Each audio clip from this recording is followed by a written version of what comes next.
လေပြင်းတိုက်ခတ်နေစဉ်သတိပြုလိုက်နာရန်အချက်များလေပြင်းတိုက်ခတ်ချိန်မှာအမိုက်များနဲ့ပစ္စည်းများလေနဲ့အတူလွင့်ပါကအန္တရာယ်ဖြစ်စေနိုင်တာကြောင့်မလိုအပ်ဘဲအပြင်သို့မထွက်ပါနဲ့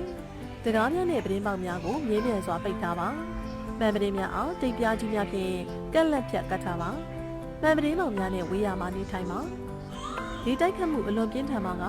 ခိုင်ခန့်သောစပွဲသို့မဟုတ်ခိုင်ခန့်တဲ့အရာဝတ္ထုတစ်ခုခုအောက်မှာအကာအကွယ်ယူနေပါအရေးပေါ်အခြေအနေမှလွယ်၍ဖုန်းအသုံးမပြုပါနဲ့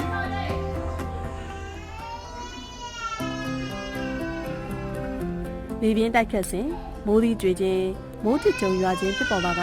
သတိပြုလိုက်နာရန်အချက်များလေကွင်းကွင်းမြင်တဲ့နေထိုင်ခြင်းမှအတက်နိုင်ဆုံးရှောင်ရှားပါတက်နိုင်သမျှအိမ်ထဲတွင်နေထိုင်ပါမဖြစ်မနေအိမ်အပြင်သို့ထွက်ရမည်ဆိုပါကဆိုင်ကယ်စီးအုတ်ထုတ်ကဲ့သို့အုတ်ထုတ်အမားများဆောင်းပါအဝတ်တူများဝတ်ဆင်သွားပါ TV ရေဒီယိုမျက်စစ်သမင်အိုးမျက်စစ်မီးဘူးစတဲ့မျက်စစ်နဲ့ဆိုင်တဲ့ပစ္စည်းများကိုလည်းခလုတ်ပိတ်၍ပလက်ဖြုတ်ထားပါတစ်ပင်ဓာတ်တိုင်နဲ့တန်သက်ထုပစ္စည်းများအနီးမှာမနေပါနဲ့မိုးတီးထန်စွာရွာသွန်းနေစဉ်မိုးကြိုးပြစ်နိုင်တာကြောင့်လျှက်စီးနိုင်သောလက်ကင်ဖုန်းတန်နဲ့သက်ထုပါဝင်တဲ့ပစ္စည်းများကိုအသုံးပြုခြင်းကိုယ်နဲ့တပါးလေးထားခြင်းမှရှောင်ခြင်းပါ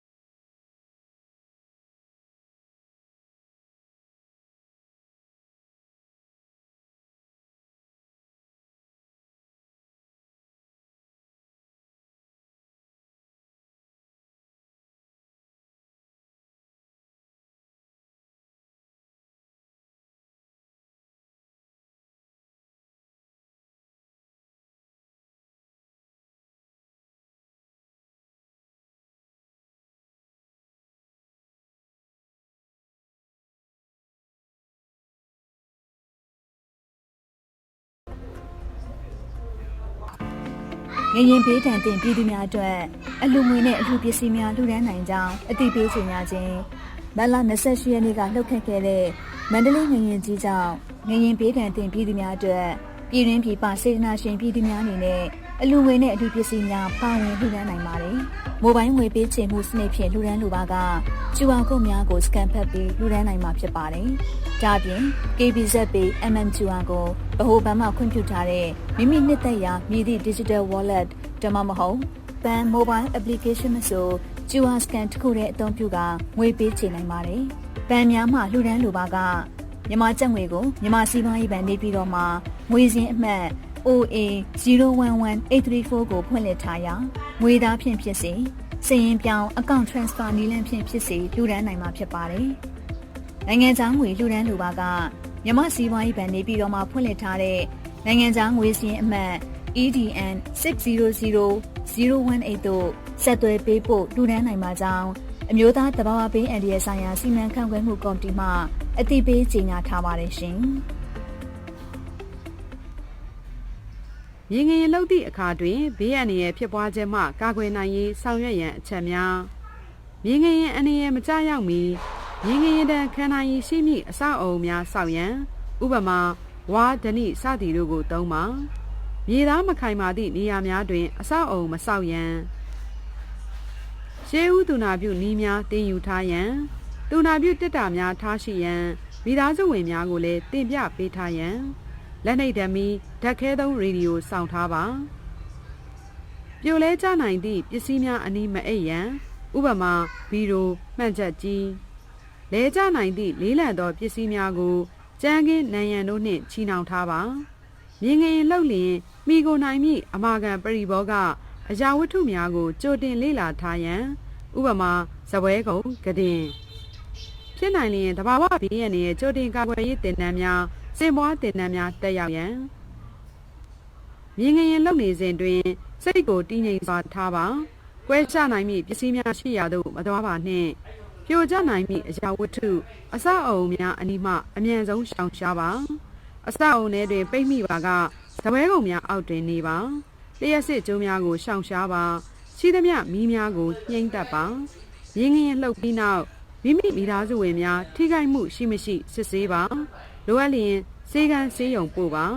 မြေငရင်လှုပ်စဉ်လျှက်စစ်ဓာတ်ကြိုးများပြတ်တောက်တတ်သဖြင့်လျှက်စစ်အန္တရာယ်သတိထားပါမြေငရင်လှုပ်စဉ်ကွဲကြသည့်ပစ္စည်းများကိုတေချာစွာရှင်းလင်းပါ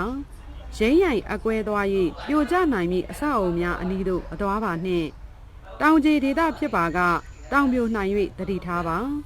ကောလာဟာလသတင်းများမယုံပါနှင့်သက်ဆိုင်ရာဌာနများမှထုတ်ပြန်သည့်သတင်းများကိုသာနားထောင်ပါ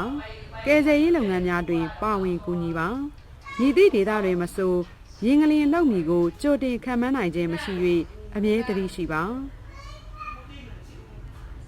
ရေရင်လှုပ်နေစဉ်တွင်ရှောင်ရှားသင့်သည့်အချက်များအဆောက်အုံထဲသို့ပြေးမဝင်ပါနှင့်ဓာတ်လေကားများအသုံးမပြုပါနှင့်အထက်မြင့်တိုင်းများမှခုန်ထွက်ခြင်းမပြုပါနှင့်တဘာဝဘေးအန္တရာယ်ကြုံတွေ့လာပါကဖော်ပြပါဖုန်းနံပါတ်များနဲ့အီးမေးလ်လိပ်စာများသို့ဆက်သွယ်နိုင်မှာဖြစ်ပါတယ်ရှင်ငရေလှုပ်ပြီးနောက်ပြုလုပ်ရန်အချက်များမိမိ၏မိသားစုဝင်များကိုစစ်ဆေးပါမိသားစုဝင်များပျောက်ဆုံးသွားပါကသက်ဆိုင်ရာသို့အကြောင်းကြားပါထိခိုက်ဒဏ်ရာရရှိသူများကိုစစ်ဆေးပြီးလိုအပ်တဲ့အကူအညီများပေးပါသက်ဆိုင်ရာအစိုးရဌာနမှထုတ်ပြန်ကြေညာတဲ့သတင်းများကိုစဉ်ဆက်မပြတ်နားထောင်ပြီးအကြံပြုချက်များကိုလိုက်နာပါအခြားသူများကိုမျှဝေပါကောလာဟာလာသတင်းများကိုမယုံပါနှင့်မိမိအိမ်နှင့်ပတ်ဝန်းကျင်ရှိလျှက်စစ်ပစ္စည်းများပျက်စီးမှုများအားလုံးကိုပြန်လည်စစ်ဆေးပါအင်အားကြီးမားတဲ့ငရင်လှုပ်ပြီးတိုင်းနောက်ဆက်တွဲငရင်များလှုပ်တဲ့ကြောင်းသတိပြုပါနောက်ဆက်တွဲဘေးအန္တရာယ်များကိုအထူးသတိပြုပါတဘာဝဘေးအန္တရာယ်ကြုံတွေ့လာပါကဖော်ပြပါဖုန်းနံပါတ်များနဲ့အီးမေးလ်လိပ်စာများသို့ဆက်သွယ်နိုင်မှာဖြစ်ပါတယ်ရှင်ငရင်လှုပ်ပြီးနောက်ရှောင်ရှားသင့်သည့်အချက်များအဆောက်အုံဤခိုင်ခန့်မှုကိုစစ်ဆေးခြင်းမပြုဘဲမဝင်ရမြေကမ်းပါတောင်ဆောင်များသို့မသွားပါနဲ့မြေပြိုနိုင်ပါသည်ဆယ်ရေလောင်ကန်များအနီးမှာမနေပါနဲ့ဆယ်ကျိုးပေါက်ပြီးရေကြီးနိုင်သည်တာဝါတိုင်းများမျောစင်များအထက်မြင့်အဆောက်အုံများပြိုကျနိုင်သဖြင့်အနီးသို့မသွားပါနဲ့တဘာဝဘေးအန္တရာယ်ကြုံတွေ့လာပါကဖော်ပြပါဖုန်းနံပါတ်များနဲ့အီးမေးလ်လိပ်စာများသို့ဆက်သွယ်နိုင်မှာဖြစ်ပါတယ်ရှင်မလ28ရက်နေ့ကလှုပ်ခတ်ခဲ့တဲ့မန္တလေးငရင်ကြီးကြောင့်စကိုင်းတိုင်းဒေသကြီးမန္တလေးတိုင်းဒေသကြီးမကွေးတိုင်းဒေသကြီးနဲ့ရှမ်းပြည်နယ်နေပြည်တော်ကောင်စီနယ်မြေပဲခူးတိုင်းဒေသကြီးတို့မှာငရင်တန်တင့်ခဲ့ရပါတယ်။အဲဒီလိုငရင်တန်တင့်ခဲ့ရတဲ့အတွက်ပြည်သူအချို့သေဆုံးခဲ့ရပြီးထိခိုက်ဒဏ်ရာရရှိမှုများရှိခဲ့ကစကိုင်းတိုင်းဒေသကြီးမန္တလေးတိုင်းဒေသကြီးနေပြည်တော်ကောင်စီနယ်မြေတို့ရှိပြည်သူစေုံများမှာအများအပြားတက်ရောက်ဆေးကုသမှုခံယူရရှိရာအရေးပေါ်သွေးလိုအပ်မှုများရှိနေတဲ့အတွက်သွေးလူရှင်များအနေနဲ့ဆေးရုံများသို့အမြန်ဆုံးဆက်သွယ်ပြီးတွားရောက်လှူဒန်းပေးနိုင်ကြပါရန်နိုင်ငံတော်စီမံအုပ်ချုပ်ရေးကောင်စီသတင်းထုတ်ပြန်ရေးအဖွဲ့ကမြစ်တာရက်ခံထားပါတယ်ရှင်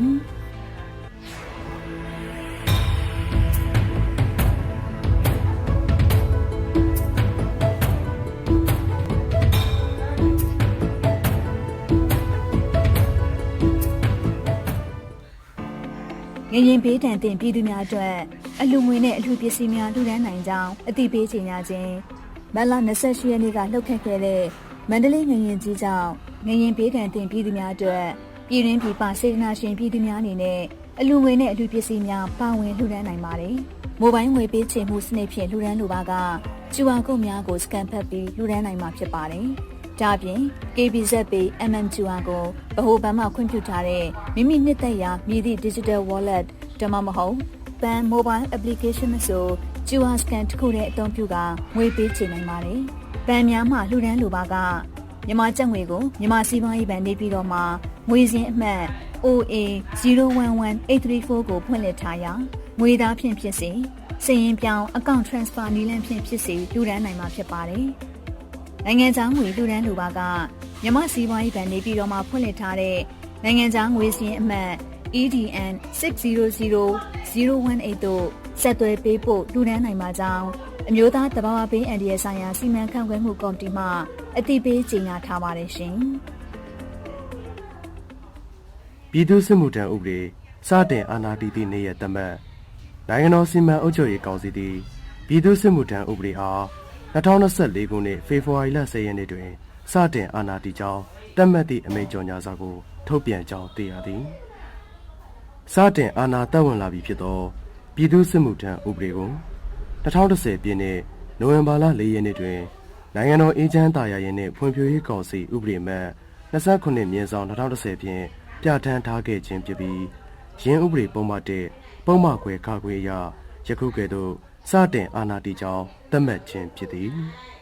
လိုအပ်သည့်နည်းဥပဒေများလုပ်ထုံးလုပ်နည်းများအမိန့်ကြော်ညာစာအမိန့်နှင့်ညွှန်ကြားချက်များကိုကာကွယ်ရေးဝန်ကြီးဌာနကဆက်လက်ထုတ်ပြန်ပေးသွားမည်ဟုသိရသည်ပြည်ထောင်စုသမ္မတမြန်မာနိုင်ငံတော်ဖွဲ့စည်းပုံအခြေခံဥပဒေပုံမှ385တွင်ပြည်ထောင်စုသမ္မတမြန်မာနိုင်ငံတော်၏လွတ်လပ်ရေးအချုပ်အခြာအာဏာနှင့်နယ်မြေတည်တံ့ခိုင်မြဲရေးတို့ကိုကာကွယ်စောင့်ရှောက်ရေးသည်နိုင်ငံသားတိုင်း၏တာဝန်ဖြစ်သည်ဟု၎င်းပုံမှန်386တွင်နိုင်ငံသားတိုင်းသည်ဥပဒေပြဋ္ဌာန်းချက်များနှင့်အညီ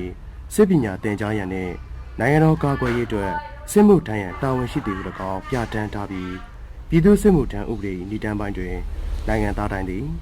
ပြည်ထောင်စုမပြိုကွဲရေးတိုင်းရင်းသားစီးလုံးညီညွတ်မှုမပြိုကွဲရေးနှင့်အချုပ်အခြာအာဏာတည်တံ့ခိုင်မြဲရေးဟုသည့်ဒုတာဝန်အရေးသုံးပါးကိုစောင့်ထိန်ရန်တာဝန်ရှိသဖြင့်ရင်းတာဝန်ကိုထမ်းဆောင်နိုင်ရေးအလို့ငါ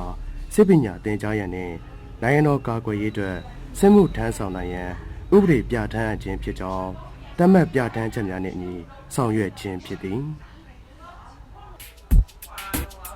မြန်မာရုပ်မြင်သံကြားပြည်သူများခင်ဗျာမြန်မာတန်တဲ့ရုပ်မြင်သံကြားရဲ့ MRTV DVB-T2 စနစ်မှာမဟာ HD Channel အား2025ခုနှစ်ဖေဖော်ဝါရီလ15ရက်နေ့ကစပြီးထည့်သွင်းထုတ်လွှင့်ရရှိပါတယ်။ရန်ကုန်နေပြီးတော့စကိုင်းမြို့ကြီး၃မြို့မှာမဟာ HD Channel အားဖမ်းယူကြည့်ရှုနိုင်ဖို့အိမ်သုံး Digital TV များနဲ့ Set-top box များမှာပြန်လည်ဖမ်းယူကြည့်ရှုဖို့လိုအပ်မှာဖြစ်ပါတယ်။ DVB-T2 Set-top box မှာဖမ်းယူကြည့်ရှုနေဆိုတာက Remote Control မှ menu ကိုနှိပ်ပါ။ menu မှာ Channel Search ကိုနှိပ်ပါ Channel Search မှာ Auto Search ကိုနှိပ်ပါဖမ်းယူကြည့်ရှုနိုင်မှာဖြစ်ပါတယ်။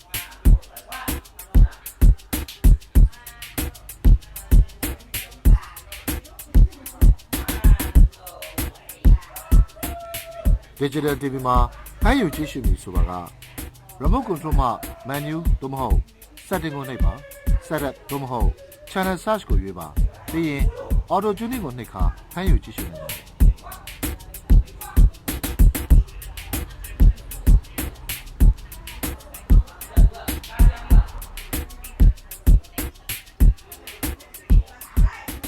Channel ဖမ်းယူရမှာအခက်အခဲတစ်စုံတရာဖြစ်ပေါ်ပါကဖုန်းနံပါတ်369ခုနှစ်839ခုနှစ်9395 369ခုနှစ်839ခုနှစ်9411 369ခုနှစ်839ခုနှစ်9393 31 939 5163တို့ဆက်သွယ်မြင်းမြန်းစုံစမ်းနိုင်မှာကြောင်းအသိပေးကြေညာအပ်ပါတယ်ခင်ဗျာ